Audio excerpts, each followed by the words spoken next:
북한이 정부 주요 인사의 스마트폰을 해킹한 것으로 알려졌습니다. 네, 국정원은 긴급 국가사이버안전대책회를 열어 대비 태세를 점검하기로 했습니다. 박효정 기자입니다. 북한이 우리 정부 주요 인사의 스마트폰을 해킹해 일부 피해 사례가 발생한 것으로 알려졌습니다. 철도 관련 기관을 대상으로 한 사이버 공격도 있었지만 당국이 파악하고 차단한 것으로 전해졌습니다. 정부 당국자는 연합뉴스와의 통화에서 정부 내 상당히 중요한 인사들의 스마트폰이 해킹됐고 북한의 소행으로 확인됐다고 말했습니다. 국가정보원은 이에 따라 긴급 국가사이버안전대책회의를 열어 기관별 대비태세를 점검할 예정입니다. 국정원은 북한이 국가 인터넷망과 스마트폰 등에 대한 해킹 공격을 통해 사이버 공간을 위협하고 있는 데 따른 것이라고 설명했습니다. 국정원은 대북 제재 이후 북한이 사이버 테러를 자행할 가능성이 그 어느 때보다 높고 실행에 옮기는 것으로 보고 있습니다. 대책회의에는 국정원을 비롯해 국무조정실, 미래창조과학부, 국방부 등 14개 부처가 참여할 예정입니다. 국정원은 지난 2011년 농협 전산망 사이버 테러와 같이 북한 주도의 사이버 테러가 발생하거나 징후가 포착될 때 국가사이버안전대책회의를 열어왔습니다. 연합뉴스TV 박효정입니다.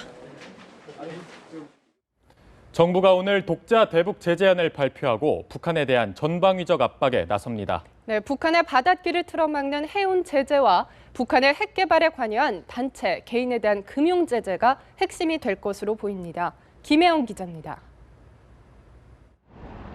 정부는 오늘 오후 독자 대북 제재안을 발표하고 대북 압박을 위한 국제사회와의 공조를 더욱 강화해 나갈 방침입니다. 정부는 중국이나 파나마 등 제3국 선박이 북한 항구에 들렀을 경우 국내 항구에 들어올 수 없게 하는 해운 제재를 가할 계획입니다. 또 다른 국적으로 등록해 북한 선박임을 속이는 편의치적 선박에 대한 규제도 강화한다는 방침입니다. 북한의 교역이 큰 타격을 받을 것으로 예상되는 가운데 나진 하산 프로젝트도 사실상 백지화가 불가피할 전망입니다.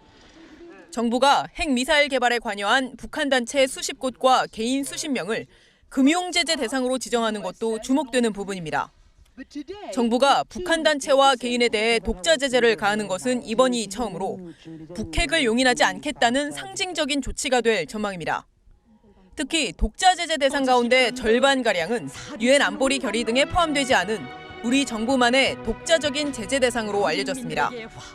개인 제재 대상으로는 핵실험을 주도한 홍승무 군수공업부 부부장을 비롯해 군수공업부 핵심 인물이 포함된 것으로 전해졌습니다. 단체 제재 대상에는 북한 김정은의 통치 자금을 관리하는 노동당 39호실 산하 외화벌이 단체들도 다수 포함된 것으로 전해졌습니다.